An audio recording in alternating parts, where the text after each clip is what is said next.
Өнөөдрийн хичээлээр далайн усны шинж чанарын тухай ойлголтууд тэдгээрийг тайлбарлаж сурна. Тэгэхээр далайн усны янз бүрийн хэсгүүд давсжил, температур, даралт, нягт зэргээрээ ялгаатай.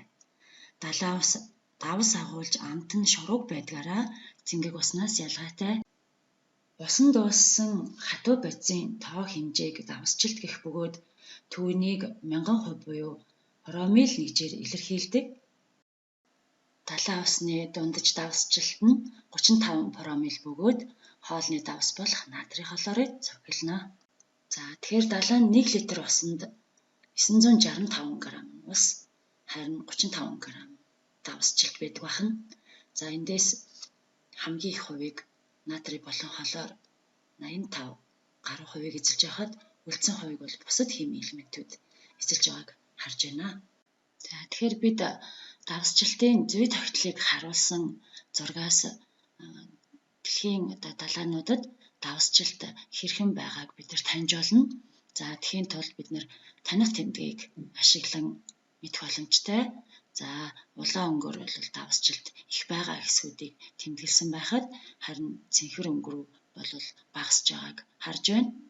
Тэгэхээр жишээ нь экватор орчимд буюу халуун бүслүүрийн хүрээнд давс багтай, харин дулаан бүслүүрийн далайд давсжилт нэмэгдэж сэрүүн бүслүүр лүүгээ буурсаар туйл орчимд усанд бүр багасж байна.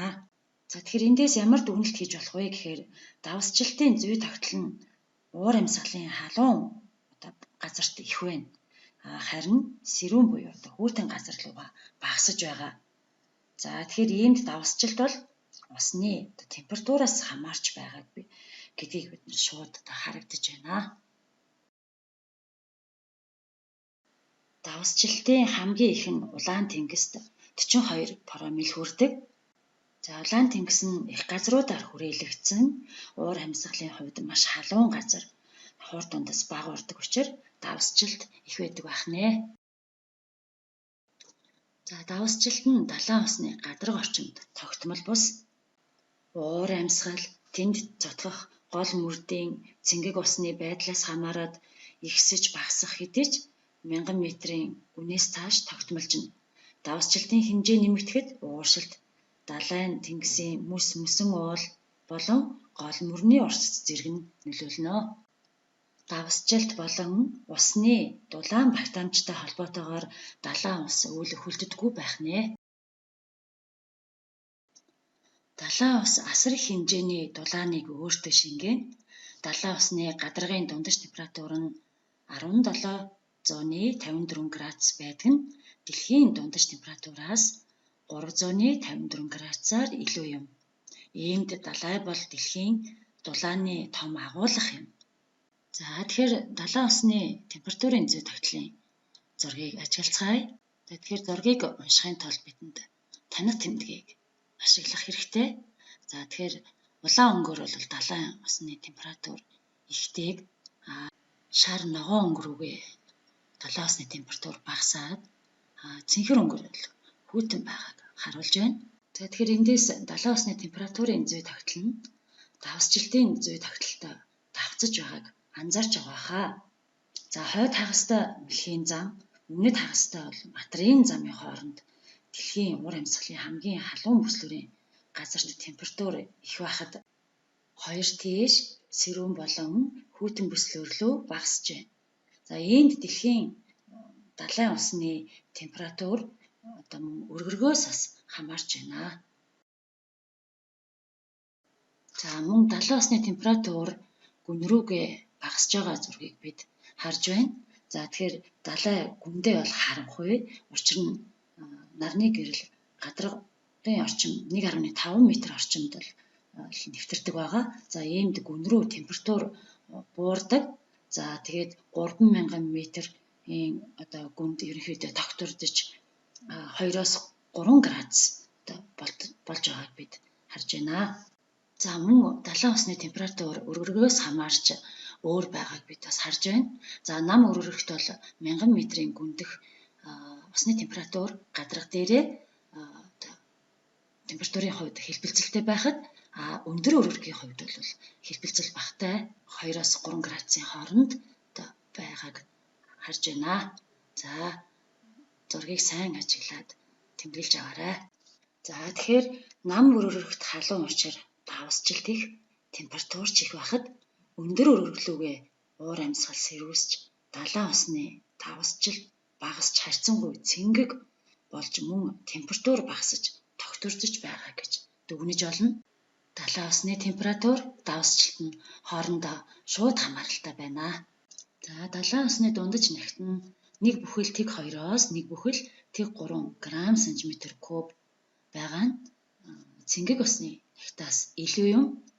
За гэвч температур ба давсжилтын хуваарлтаас хамаарч өөрчлөгдөнө. За далайн усны температурын өөрчлөлт нь давсжилтын өөрчлөлтөөс их байх тул далайн усны нягтад температур их нөлөөтэй. За тэгэхээр зургаас харахад далайн ус хүйтэн байхтай нягт ихтэй, халуун бол нягт багатай гэж харагдаж байна. За далайн усны нягт гүн рүү болох тусам өргөргөөс хамаарахгүйгээр тогтмол их байна. За нягтын энэхүү өөрчлөлтийн ачаар далайд усны босоо солилцоо явагдаж гадаргаас гүн рүү хүчил төрөгч болон дулаан зөөгддөг. Далайн усанд төрөл бүрийн хий уустгаас хамгийн ихэнд хүчил төрөгч ба нүүрс хүслийн хий юм. Нарны гэрэл нэвтрэх бүсээс доош хийийн хуримтлал огцом өөрчлөгдөж байна. Хүчил төрөгчийн агуулмж ихэнх хэсэгтээ нэмэгдэж байгаад цааш огцом буурч байхад нүүрс хүчлийн хий агуулмж усны өнгөн хэсэгт бага байснаа гүн рүү нэмэгдэж байна. За тэгэхээр далайн гүн рүү нүүрс хүчлийн хийн агуулмж ихсэж байна. Энэ нь юутай холбоотой байж болох вэ?